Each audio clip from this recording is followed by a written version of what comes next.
Hai adik-adik, kembali lagi dengan Kak Rina di online class 101.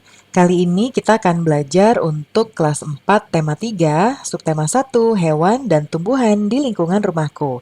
Di pembelajaran 3 ada pelajaran bahasa Indonesia, IPA dan PJOK ya, di halaman 17 sampai dengan 23.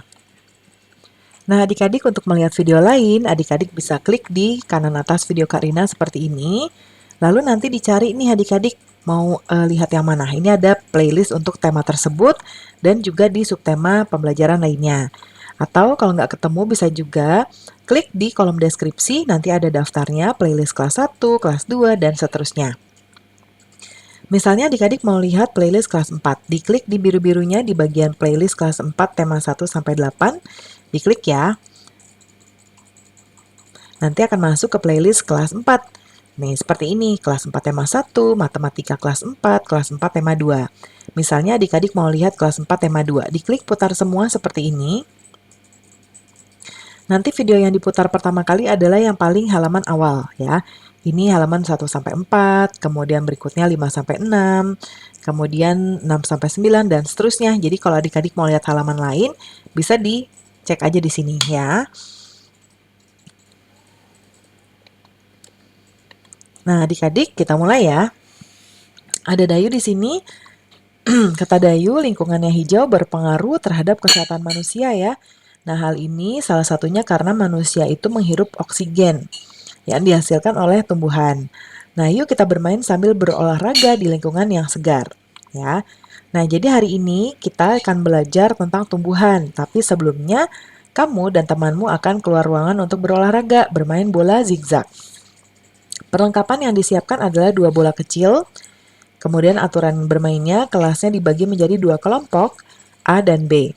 Nah, setiap kelompoknya itu nanti akan berbaris menghadap ke depan dan berhitung 1 sampai seterusnya ya. Nah, kelompok A dan B saling berhadapan. Perhatikan siapa anggota kelompok di depanmu yang memiliki angka 1, 2, 3, dan seterusnya. Nah, mereka adalah timmu, jadi perhatikan nanti di gambar ya, seperti ini nih. Ya. Kemudian anggota nomor 1 melempar bola ke anggota di hadapannya yang memiliki nomor 2. Nomor 2 harus menangkapnya dan melemparnya ke anggota nomor 3 yang ada di hadapannya. Nih, seperti ini. Ya.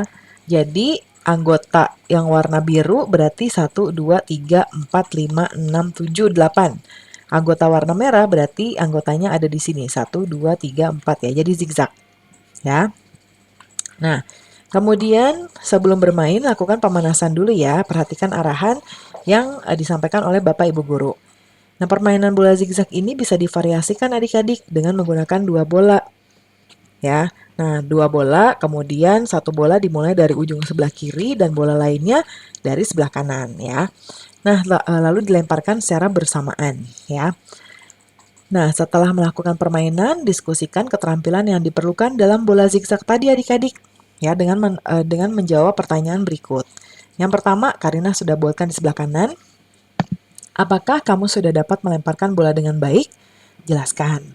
Nah, sudah ya, saya dapat melempar bola dengan baik. Nah, alasannya karena saya berlatih setiap hari dan mengikuti apa yang sudah dipelajari.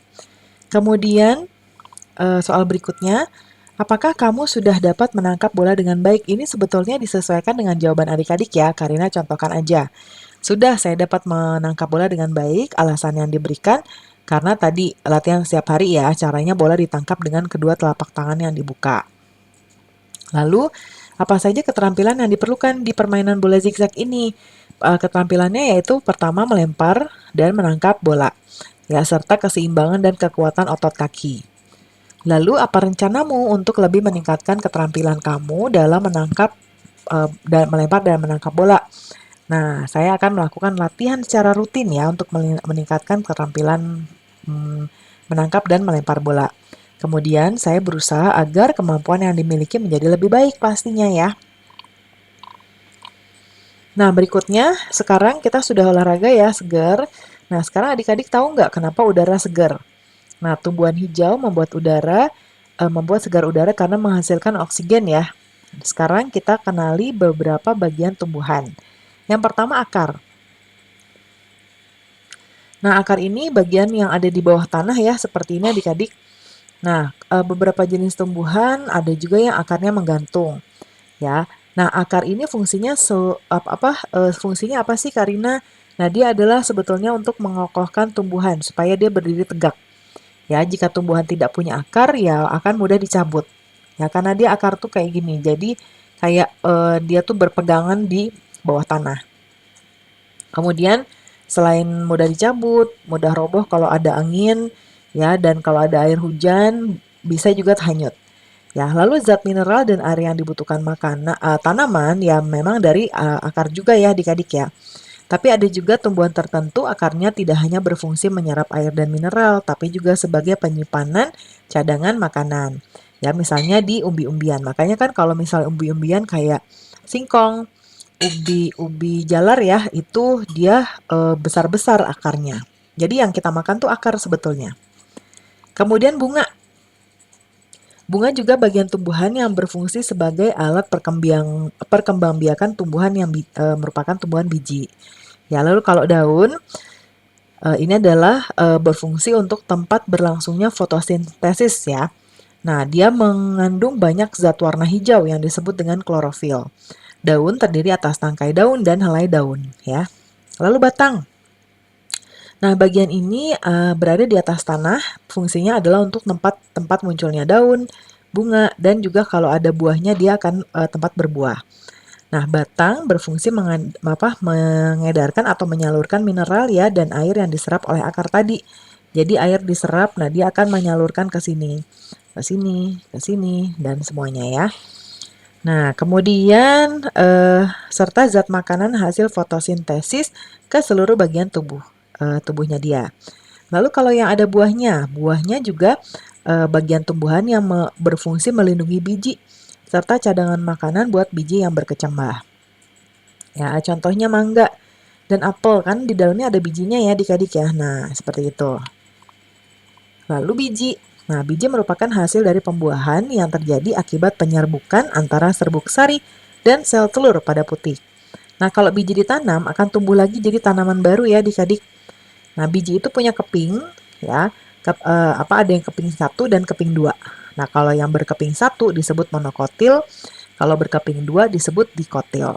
Ya, mono itu 1 artinya, di itu 2. Kemudian, tahukah kamu adik-adik bahwa beberapa dari bagian tumbuhan itu sebetulnya berfungsi untuk membuat tumbuhan tersebut tetap lestari dan seimbang di alam. Ya, contohnya biji. Ya, dia merupakan cikal bakal bagi sebagian tumbuhan untuk terus bertahan dan terjaga kelestariannya ya. Nah, sekarang bisakah kamu mencari bagian lain dari tumbuhan ya untuk menjaga kelestarian tumbuhan tersebut? Ya, diskusikan ya berkelompok. Nah, Karina contohkan di sini. Jadi, bagian yang berfungsi untuk menjaga kelestarian tumbuhan adalah biji. Ya, biji berfungsi untuk mempertahankan kelestariannya. Kemudian menanam tumbuhan melalui bijinya dan merawatnya merupakan upaya untuk menjaga kelestarian lingkungan. Ya, adik-adik ya. Nah, kemudian ini ada teks tentang upaya manusia untuk menjaga kelestarian lingkungan. Berikut ini. Nah, setiap tumbuhan memiliki bagian-bagian yang bermanfaat bagi makhluk hidup lain. Di antara tumbuhan tersebut ada yang memiliki bunga. Bunga-bunga di sekitar rumah Lani terlihat sangat subur dan beraneka warna. Lani sangat rajin merawat bunga-bunga tersebut. Ia menyiraminya setiap hari dan memberikan pupuk secara teratur. Bunga membuat lingkungan rumah Lani menjadi indah dan sejuk dipandang mata. Beberapa jenis bunga menghasilkan wangi, sehingga membuat harum udara di sekitar lingkungan rumah Lani. Nah, kita menjawab pertanyaan berikut ini ya adik-adik ya. Di sebelah kanan sudah Karina tuliskan, apa sih kewajibanmu terhadap tumbuhan yang ada di sekitar? Yaitu kewajibannya adalah merawat tanaman dengan memberikan pupuk dan menyiramnya secara rutin. Lalu manfaat apa yang bisa kamu peroleh dari bunga? Nah, yaitu bunga bisa membuat lingkungan menjadi sejuk dan lebih indah. Dan juga ada beberapa yang mengeluarkan aroma yang bisa dihirup oleh sekitarnya. Kemudian apabila tumbuhan berbunga wangi, apa yang sebaiknya kamu lakukan? Merawat dan membawanya ke dalam ruangan agar bisa sebagai penjaga rumah ya. Nah, kemudian memelihara tumbuhan adalah bagian dari kegiatan untuk menjaga keseimbangan dan pelestarian lingkungan adik-adik. Nah, sekarang kamu akan menanam satu jenis tumbuhan, kemudian merawatnya dan mengamati setiap bagiannya. Nah, kita menanam tumbuhan caranya adalah pilih satu macam biji ya, terserah adik-adik mau apa. Misalnya tomat, kacang hijau, cabai, atau yang lainnya. Siapkan tanah dalam pot kecil, ya bisa kaleng bekas atau botol bekas.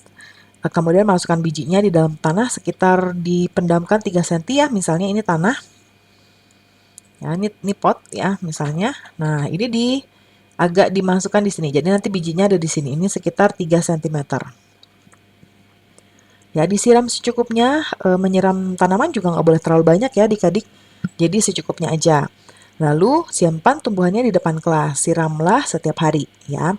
Nah, saat tumbuhanmu mulai tumbuh, lakukan kegiatan berikut. Identifikasi dan tuliskan setiap bagian tumbuhan berikut fungsinya. Diskusikan hasil pengamatannya secara berkelompok, tuliskan hasil diskusi dalam bentuk laporan. Ya, kamu bisa juga menyertakan gambar dalam laporan tersebut. Nah, ya kalau yang ini nanti harus menunggu tumbuhannya tumbuh dulu ya, dan tergantung dari apa sih yang adik-adik pilih ya. Nah, adik-adik, pembelajaran kita sudah selesai ya. Terima kasih sudah menonton sampai akhir. Mohon dimaafkan apabila ada kesalahan dalam perkataan maupun dalam materi yang diberikan. Sampai jumpa di pembelajaran berikutnya. Dadah!